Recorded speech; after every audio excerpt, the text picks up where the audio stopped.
جو قاری صاحبان یا استاد پڑھاتے ہوئے بچوں کو مارتے ہیں بالکل ناجائز ہے۔ بچوں کو مارنے سے نتیجہ یہ نکلتا ہے کہ 100 میں 20 بچے تو پڑھ جاتے ہیں، 80 قرآن سے بھی بھاگ جاتے ہیں اور پھر کبھی قرآن کا بھی نام نہیں لیتے۔ ان کو دماغی طور پہ قائل کریں پڑھنے کے لیے۔ اگر دیکھیں گے یہ قائل نہیں ہوتا تو ضروری نہیں ہے کہ اس کو پڑھائیں۔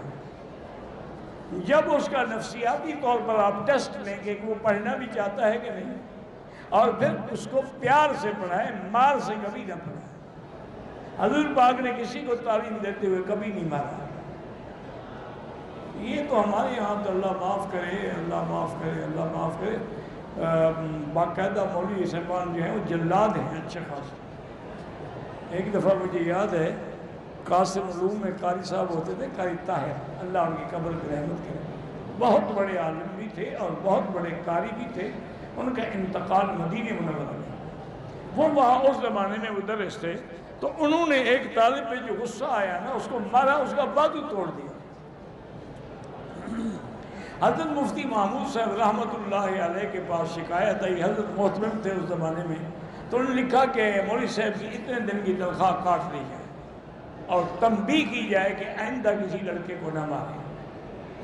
اب آگے بھی تو مولوی تھا، اس نے اسی حضرت کے حکم کے نیچے لکھا کہ حضرت قاضی کے حکم سے جلاد کوڑے مارتا ہے، اگر جلاد سے غلطی سے کوڑا کسی غلط جگہ پہ لگ جائے تو اس پر تو کوئی مواخذہ نہیں ہوتا۔ میں نے اس کو ٹانگ توڑنے کے لیے تو نہیں مارا تھا، اتفاق سے ٹوٹ گئی۔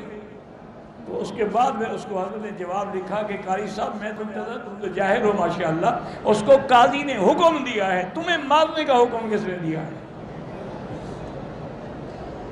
وہ تو قاضی کے حکم کا پابند تھا، پھر غلطی ہو گئی تو کوئی بات نہیں، تمہیں کس نے حکم دیا کہ بچوں کو مار مار کے ٹانگیں توڑ دو؟ پھر اس نے آ کے معافی مانگی۔